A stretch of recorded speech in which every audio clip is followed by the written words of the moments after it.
Puji Tuhan. Kita akan lihat bagian firman Tuhan di dalam Ulangan pasal 9. Ulangan pasal 9 ayat 1 sampai 6. Saya akan baca ayat yang pertama. Ibu bapak saudara bisa terlibat dalam pembacaan firman Tuhan ini. Di ayat yang kedua bisa dibacakannya, bisa membacanya, dan kita akan baca bergantian. Ayat 1, saya baca dulu. Dengarlah hai orang Israel, engkau akan menyeberangi sungai Yordan pada hari ini untuk memasuki serta menduduki daerah bangsa-bangsa yang lebih besar dan lebih kuat daripadamu, yaitu kota-kota besar yang kubu-kubunya sampai ke langit. Oke, ayat 2. Suatu bangsa yang besar dan tinggi, orang enak yang kau kenal dan yang tentangnya kau dengar. Orang berkata, siapakah yang dapat bertahan menghadapi orang enak? Oke, ayat 3, 9 ayat 3. Maka katakanlah pada hari ini bahwa Tuhan Allahmu dialah berjalan di depanmu laksana api yang menghanguskan. Dia akan memunyahkan mereka dan dia akan menundukkan mereka dari hadapanmu. Demikianlah engkau akan menghalau dan membinasakan mereka dengan segera, seperti yang dijanjikan Tuhan dijanjikan kepadamu oleh Tuhan. Ayat 4. Janganlah kau berkata dalam hatimu, apabila Tuhan akan mengusir mereka dari hadapanmu, karena jasa Tuhan engkau akan masuk itu di negeri. Padahal bangsa itulah Tuhan Allah mereka. Ayat 5, ya. Bukan karena jasa-jasamu atau karena kebenaran hatimu engkau masuk menduduki negeri mereka, tetapi karena kefasikan bangsa-bangsa itulah Tuhan Allahmu menghalau mereka dari hadapanmu, dan supaya Tuhan menepati janji yang diikrarkannya dengan sumpah kepada nenek moyangmu, yakni Abraham, Ishak, dan Yakub.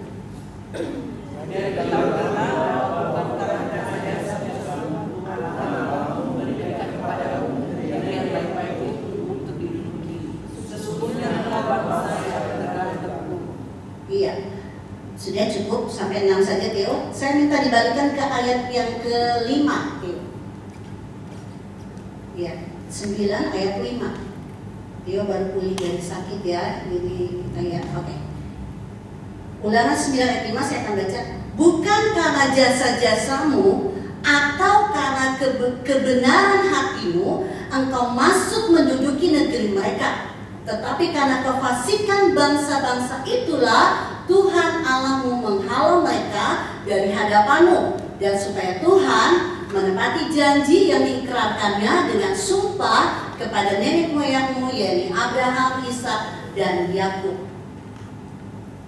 Kita akan merenungkan bagian firman Tuhan dari ayat 1 sampai 6, dan poin ini atau di ayat yang ke-9 pasal 9 ayat ke-5 ini, ketika bangsa ini Tuhan bilang akan masuk di satu negeri dan di situ ada orang enak, orangnya besar-besar dan gedungnya tinggi-tinggi sampai ke langit, ya, itu besar sekali dan wow, bagaimana kota itu ya.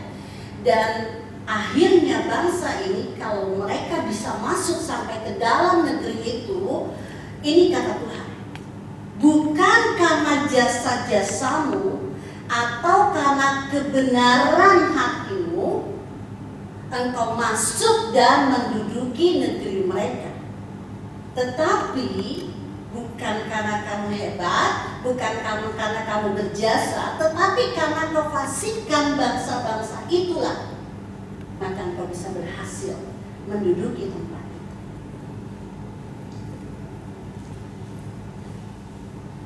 Karena kefasikan bangsa itu, maka aku Tuhan yang menghantam mereka, Israel itu. Aku yang menghalau mereka dari hadapanmu. Aku yang memberikan kemenangan kepadamu. Bukan karena kau berjasa, atau bukan karena kamu baik, atau bukan karena kamu benar. Ya, itu kata Tuhan kepada bangsa Israel.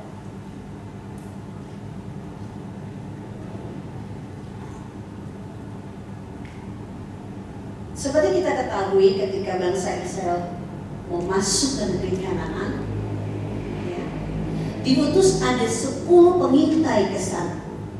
Ya. ada 10 pengintai untuk mengintai tempat itu gimana ya?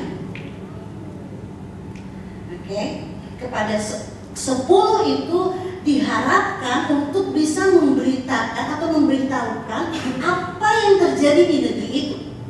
Apa sih yang ada di negeri itu? Ya, dan di bagian firman Tuhan yang lain dikatakan 10 ini kembali dan yang 8 bilang, wah, orang raksasa di sana, wadahnya besar-besar. Mereka raksasa, kita belalang, nggak ada apa-apanya kita, nggak bisa kita kalahkan mereka. Dan kita tahu ada 2 dari 10 itu, Yosua dan Kaleb. Dan dikatakan di sini Yosua dan Kaleb adalah anak-anak muda. Ya. Mereka bilang begini, ya betul, di sana orang-orang enak, raksasa-raksasa. Pokoknya mereka punya mungkin perlengkapan perang yang banyak dan lain sebagainya. Namun benar, badan mereka besar, kita tuh kecil-kecil. Tetapi kita bisa menaklukkan mereka. 8-2. Dan Musa percaya kepada 10-nya juga sih. Tetapi timbul satu semangat, Musa juga gak kesana kan? Satu semangat pada Musa ketika ada 2 orang yang memiliki mindset, yang memiliki pola pikir yang berbeda dari yang 8.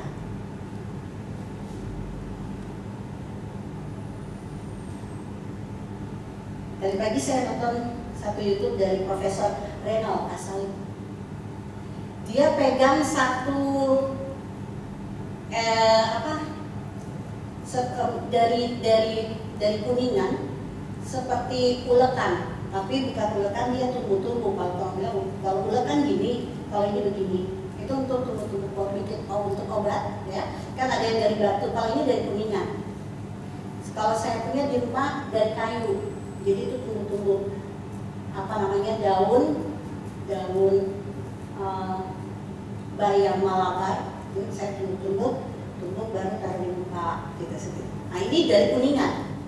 Kemudian profesor ini nanya sama mahasiswanya, kira-kira berapa harga dari tumbuh-tumbuh ini ya? Kayak ini apa sih namanya?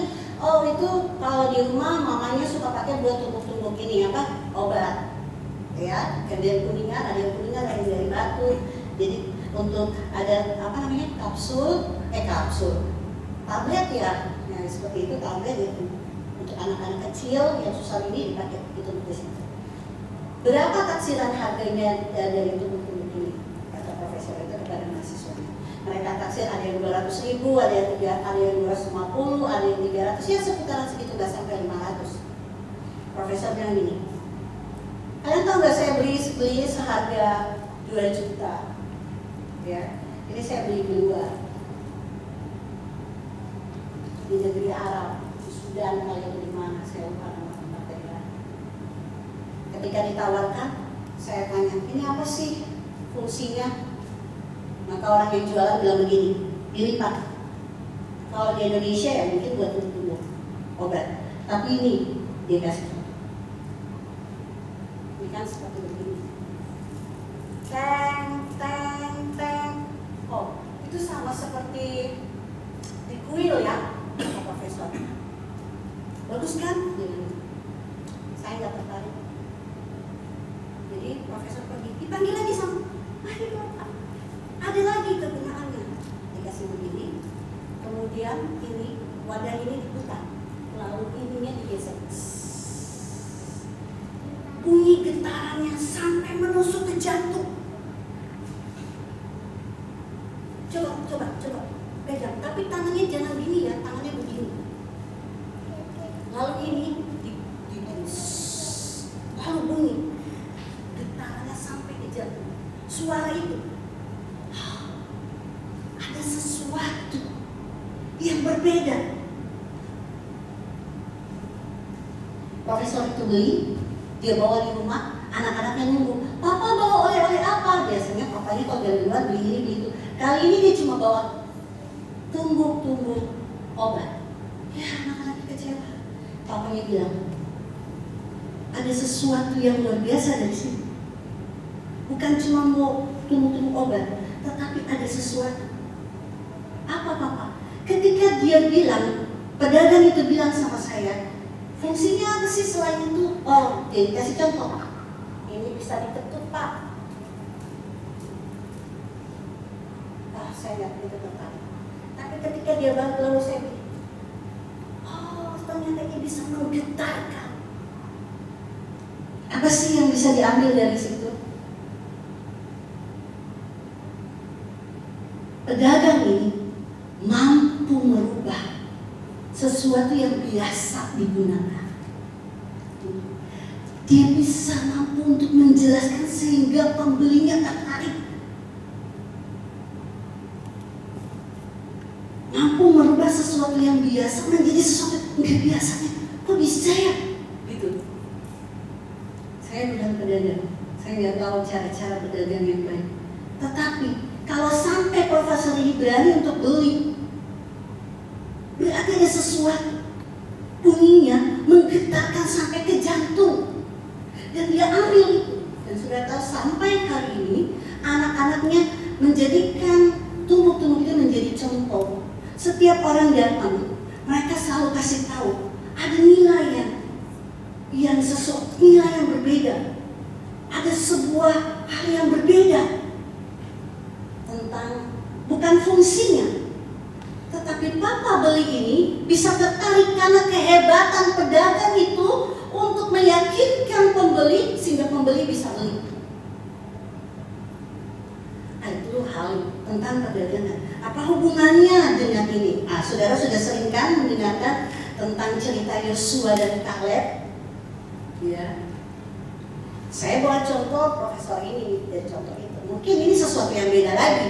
Oke? Nggak sama seperti bagaimana kita biasa dengar tentang Yosua dan Kaleb.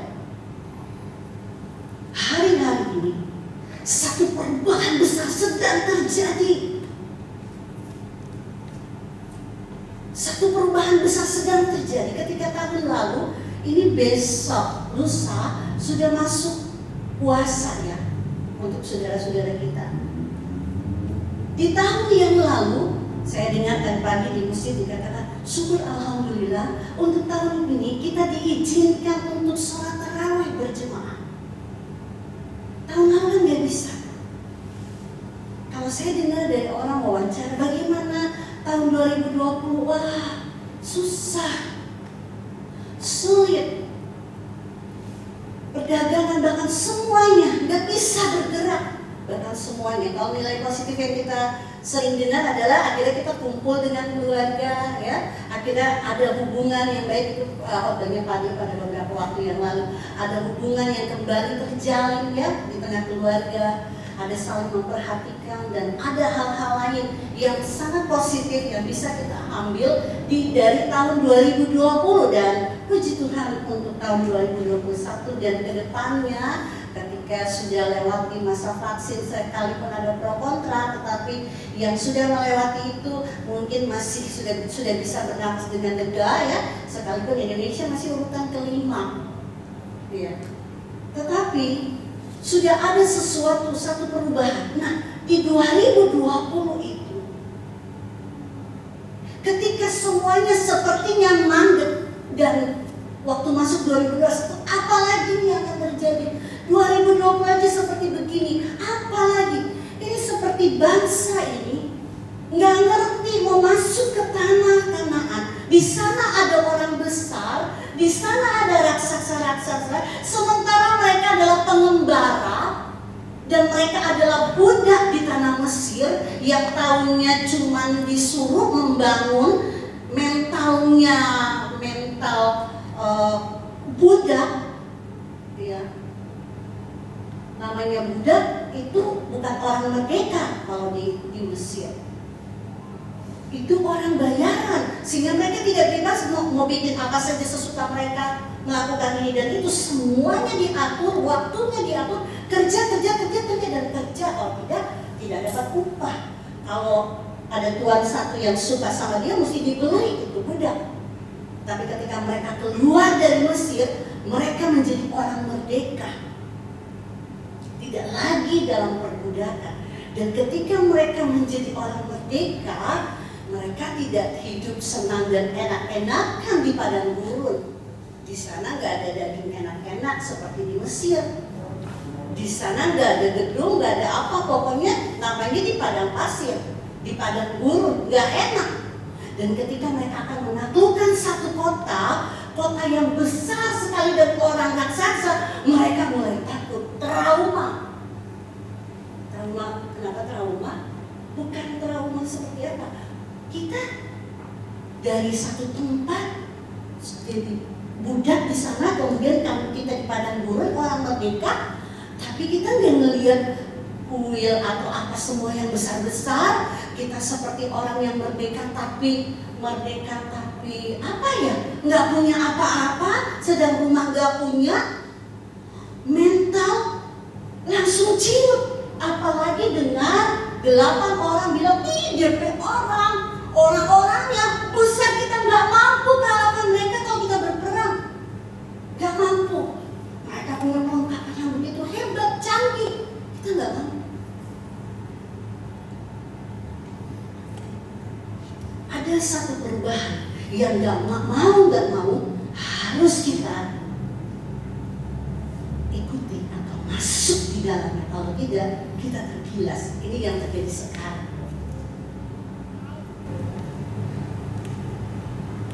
Ini sama seperti bangsa Israel akan masuk di satu negeri dan Tuhan bilang, Tuhan beritakan kamu akan menaklukkan negeri. Tapi kan ini belum kesana, tapi begini, tapi begitu, kita kecil, kita tuh belalang, mereka tuh raksasa. Kondisi ini, ya saya bilang, gak mirip lah misalnya. Sekarang kan zamannya canggih, semuanya serba harus menguasai iptek, harus menguasai ini dan itu, nggak sama lah. Kayaknya ada sedikit mirip dalam hal mindset.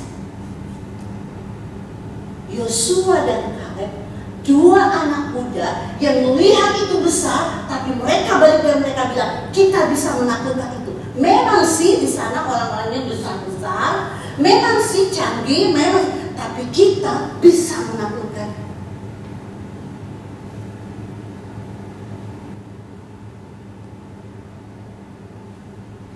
Ada 2 generasi yang memiliki pemikiran yang berbeda.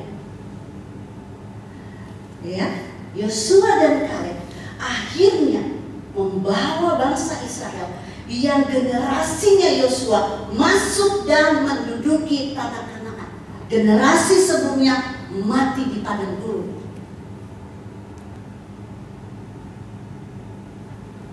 Cari yang seperti handphone, saya sudah mencarinya. Oke, semua ada di telapak tangan.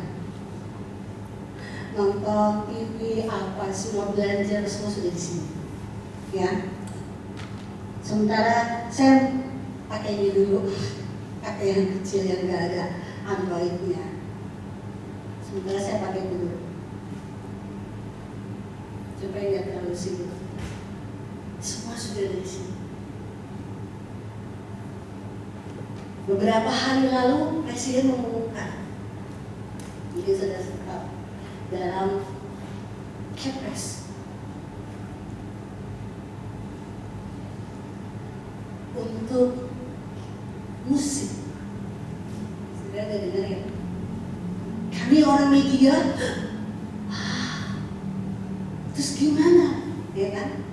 Jadi untuk kafe, untuk karaoke, untuk lembaga penyiaran swasta pemerintah, ya, yang menyiarkan lagu, ya, lagu-lagu karya, bukan karya sendiri. Misalnya ini nyanyi jadi siarin, ya udah. Tapi kalau itu orang lain, ada royalti, bayar. karaoke, setiap ya berapa lagu yang ada di situ, oke ya, itu bayar. Radio, oh my god, untung kami sudah mempersiapkan diri. Kami sudah mempersiapkan diri, kami sudah pelan beralih ke YouTube. Karena hari ini orang dengar radio konvensional udah ada kami. Sudah terlihat pasti di dalam foto ya, kalau mau orang tua-tua seperti kita kali, saya dia tadi dengerin, kalau dengerin radio sendiri nggak ada yang dengerin, ya kan? Karena saya naik Grab, baru saya duduk di belakang, baru bapak yang bawa Grab, ibu mau turun di mana? Di Palma. Bagian ibu penyiar ya? Iya. Oh, soalnya saya stay di 90. Oh iya, terima kasih. Itu cuma pengemudi Grab aja. Tapi apa semuanya cuma di 90 FM? Enggak, cuma orang-orang tua yang suka dengar berita, anak muda enggak, musik semuanya. Nah sekarang, sementara radio itu nggak mungkin kan berita semua, ada musik lah pastinya. 90% di radio kami itu musik. Dan sekarang sudah ada peraturannya, sudah keluar. Ya. Untung memang kami sudah mempersiapkan diri. Kalau kita tidak mengikuti kecanggihan atau sesuatu yang sedang terjadi saat ini, maka kita mati di padang gurun. Kita tergilas. Kita akan tergilas. Kalau kita nggak ngikutin, habis kita.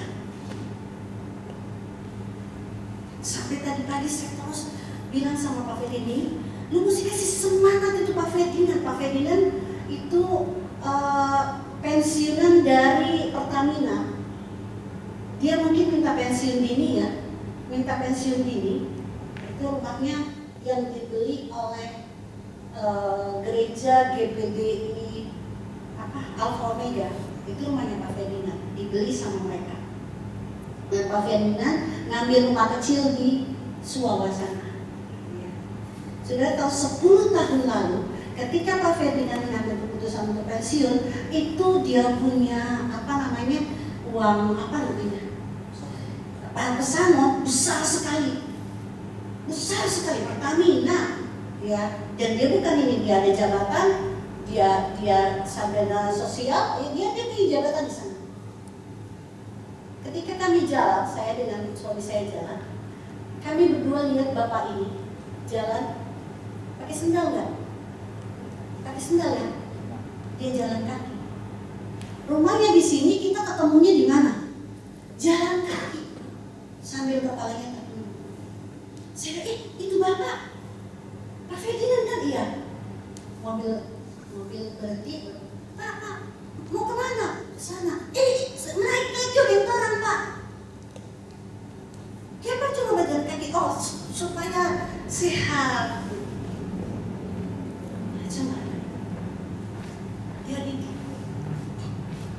Dia ditipu dan habis uangnya. Ayo Pak. Padahal saya tahu waktu dia sementara dinas, karena kami media, jadi saya tahu.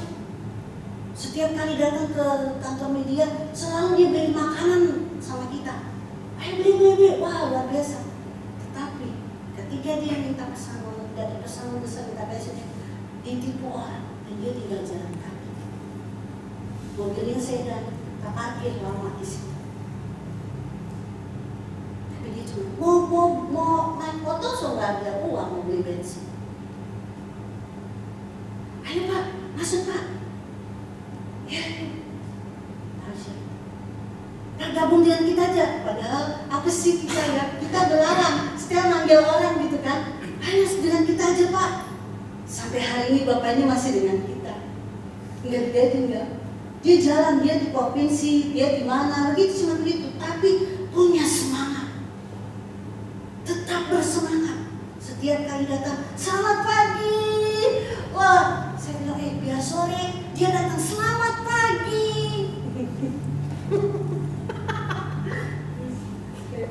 Happy kenal bapak. Kenapa bilang selamat pagi? Ada seorang Cina.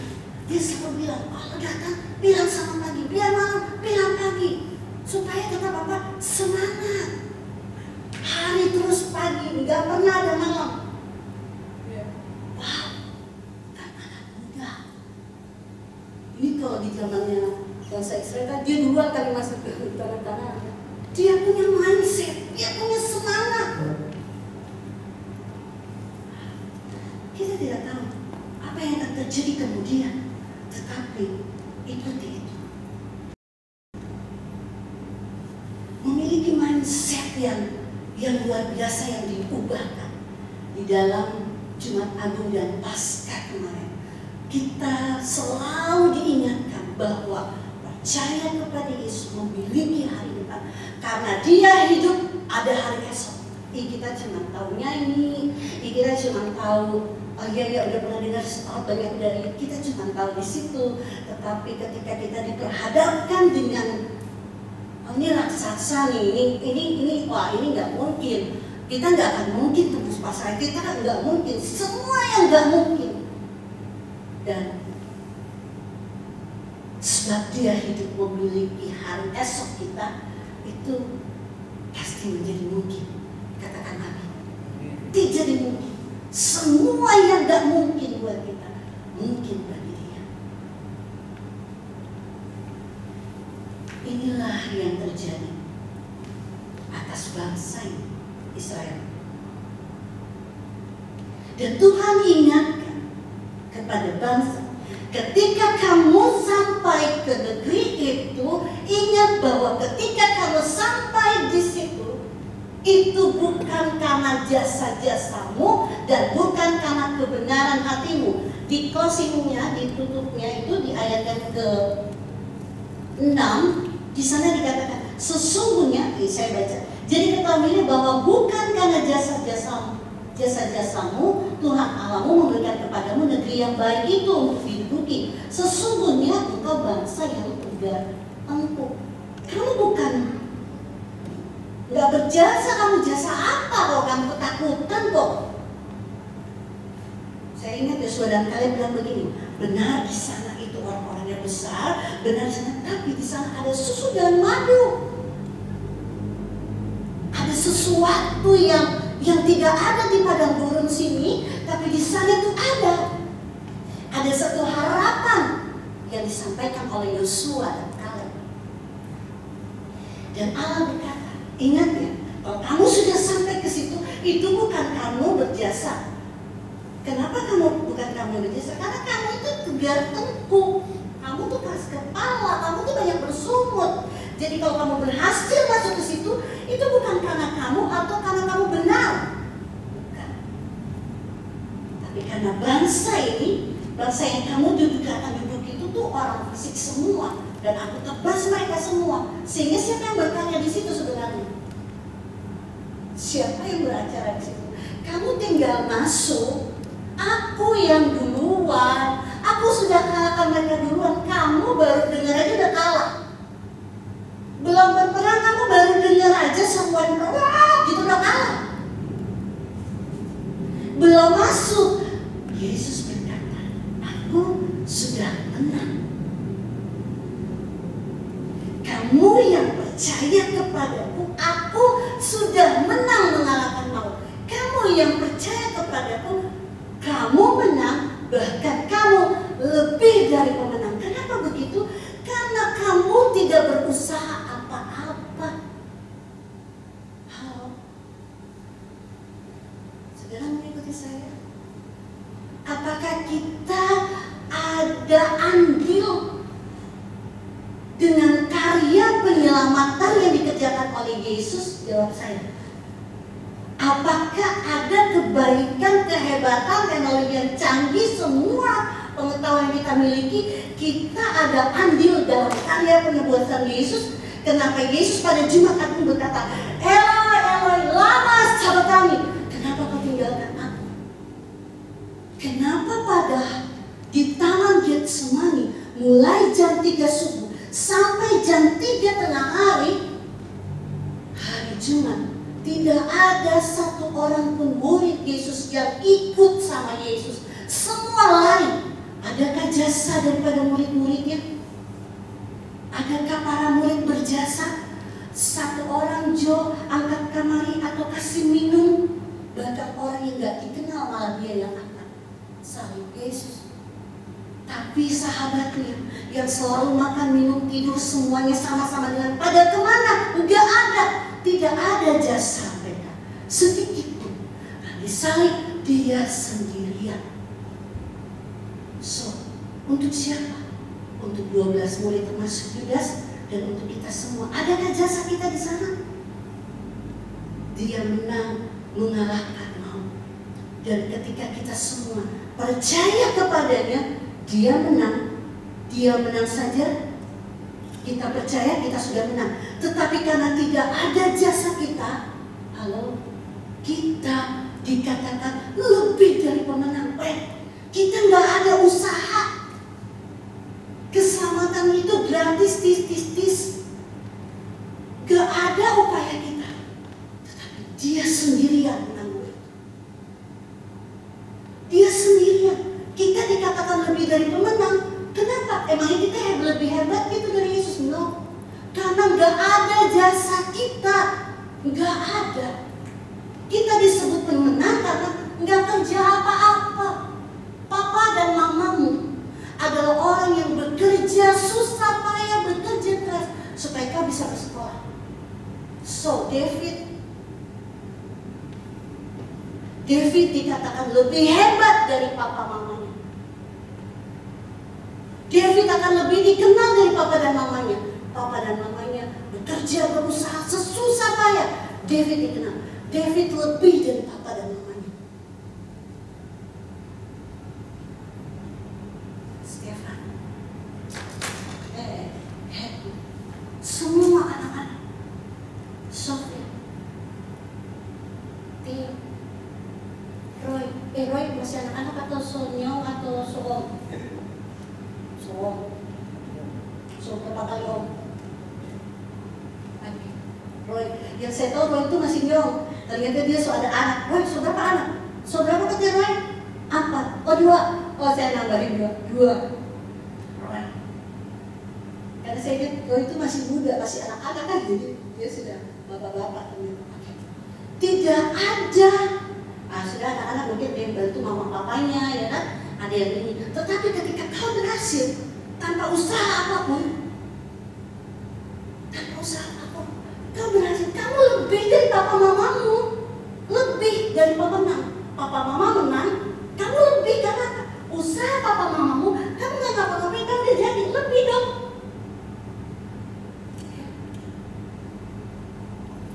Allah katakan kepada bangsa Israel, jangan bangga kalau kamu bisa masuk menduduki negeri itu bukan karena jasamu, karena aku yang melakukannya. Kamu tinggal masuk. Sekalipun kamu berperang itu udah ompong semuanya. Kamu gak usah takut. So hari ini apa yang kita takutkan? Kematian Kristus bukan saja berbicara tentang penebusan, tetapi tentang hari esok, tentang hari depan, tentang masa depanmu, Pian, Happy, Stephanie, Mikael, Tevila, David, Theo, anak-anaknya Opo, juga ini orang kecil ini Abigail, ya, juga dengan siapa Teh?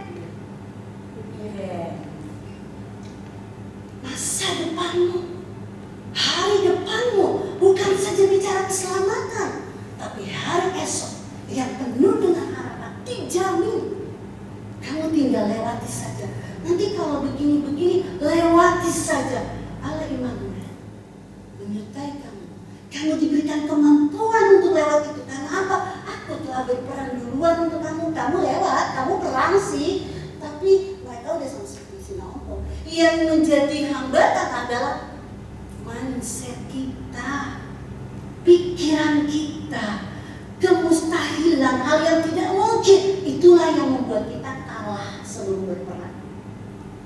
So, dengan kebangkitan Kristus, dia bangkit bukan saja mengalahkan maut, tapi mengalahkan semua ketakutanmu akan masa depan. Mengalahkan semua ketakutanmu akan besok hari, bukan masa depan jauh banget. Besok, sebentar malam, apa yang kau takutkan? Kebangkitan Kristus mengalahkan, telah mengalahkan itu. kamu tinggal melewati, berjalan saja. Onak duri, mungkin saudara akan rasa sakit atau ini dan lain sebagainya, lewati saja dengan penuh kerendahan. Itu makanya jangan bangga, jangan bilang karena jasaku, aku bisa kalahkan itu loh. Karena Allah lah yang telah melakukannya. Aku tinggal melewati saja. Aku tinggal berjalan di atas kemenangannya. Kristus, aku lebih dari pemenang. Kristus adalah pemenang. Aku jalan di atas kemenangannya. Aku lebih dari pemenang. Robah mental yang tidak mungkin, karena Allah mengerjakan semua menjadi mungkin. Amin. Tundukkan kepala.